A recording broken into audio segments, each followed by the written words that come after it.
चलिए नमस्कार दोस्तों। चलिए इस वीडियो में हम लोग जानने वाले हैं कि एलसीएम और एचसीएफ हमारा क्या होता है और कैसे हम लोग इसको निकालते हैं।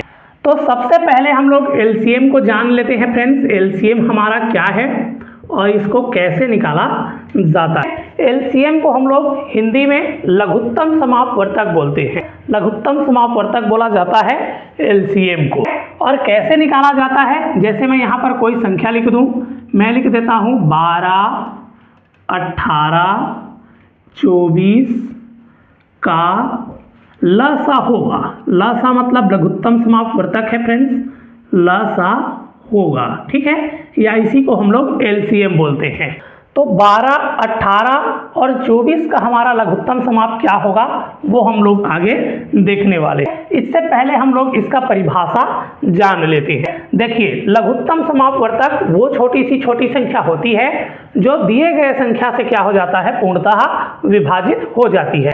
मतलब हमें वो संख्या निकालना है फ्रेंड्स जो 12 से, 18 से और 24 से क्या हो जाए, भाग चला जाए, पूरी से भाग चला जाए। और साथ ही वो क्या होना चाहिए, हमारा सबसे छोटी संख्या होनी चाहिए, ठीक है।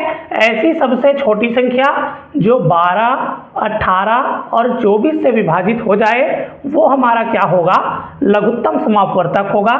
इन दी हुई संख्याओं का क्या होगा, लघुत्तम समापवर्तक होगा। तो लघुत्तम समापवर्तक हम लोग दो विधि से निकालते हैं।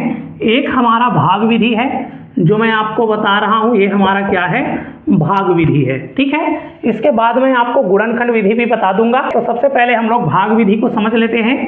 देखिए यहाँ पर हमारा कितना है, 12 है, 18 है और कितना है, 24 है। सबसे पहले उस संख्या से भाग देंगे जिसमें से कोई भी संख्या क्या हो जाए, हमारा विभाजित हो जाए, ठीक है।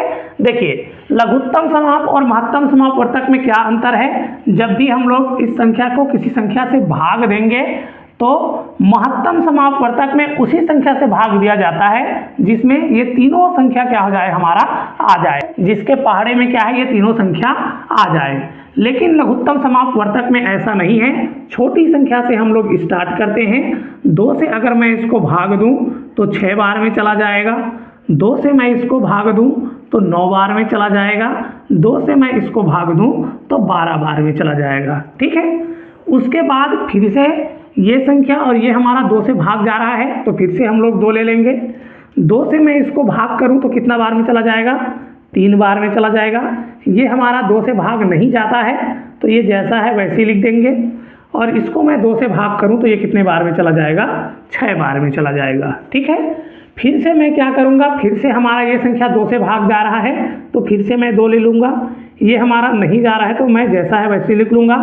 इसको भी जैसा है वैसे लिख लूँगा। और ये कितने बार में चला जाएगा, हमारा 3 बार में चला जाएगा। अब आगे 2 से ना तो ये जा रहा है, ना तो ये जा रहा है, ना तो ये जा रहा है, तो अगला वाला संख्या लेंगे, 3 लेंगे। 3 से हमारा भाग चला जा रहा है कितने बार में, 1 बार में। ये हमारा कितने बार में चला जाएगा, 3 बार में। और ये हमारा कितने बार में चला जाएगा, 1 बार में।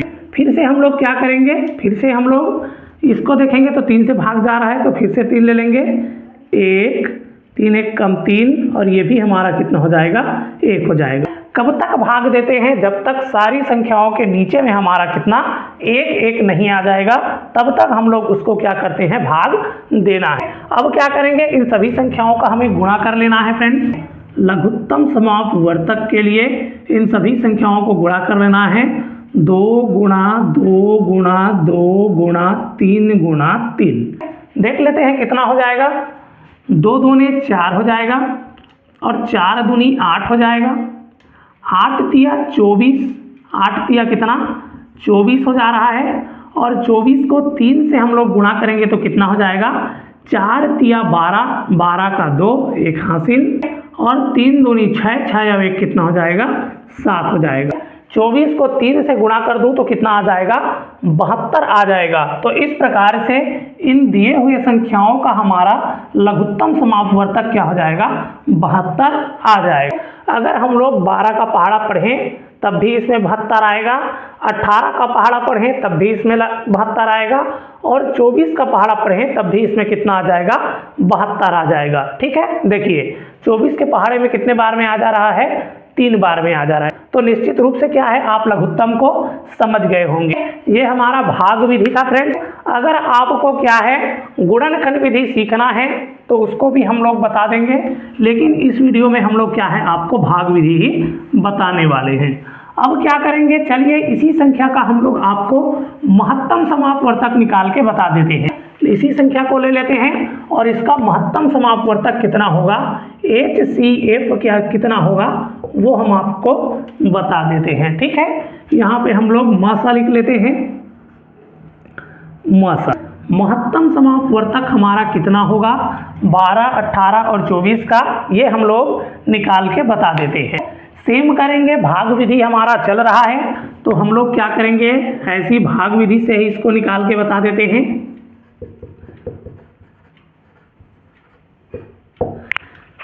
यहाँ पे 12 है, 18 है और कितना है 24 है। अब क्या करेंगे, ऐसी संख्या से भाग देंगे जिसमें ये तीनों संख्या हमारा आ जाए।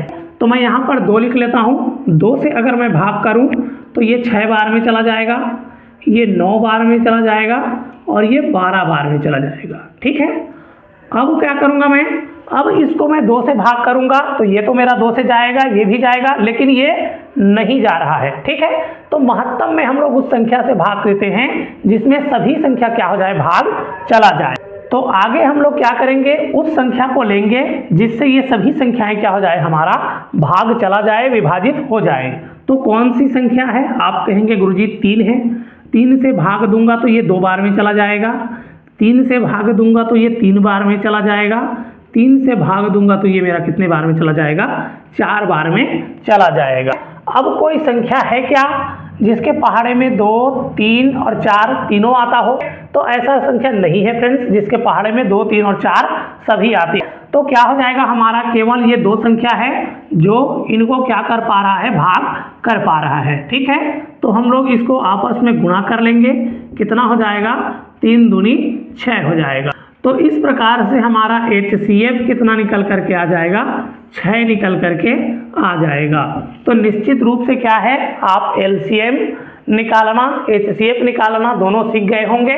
महत्तम समापवर्तक और लघुत्तम समापवर्तक दोनों निकालना आप क्या है सीख गए होंगे।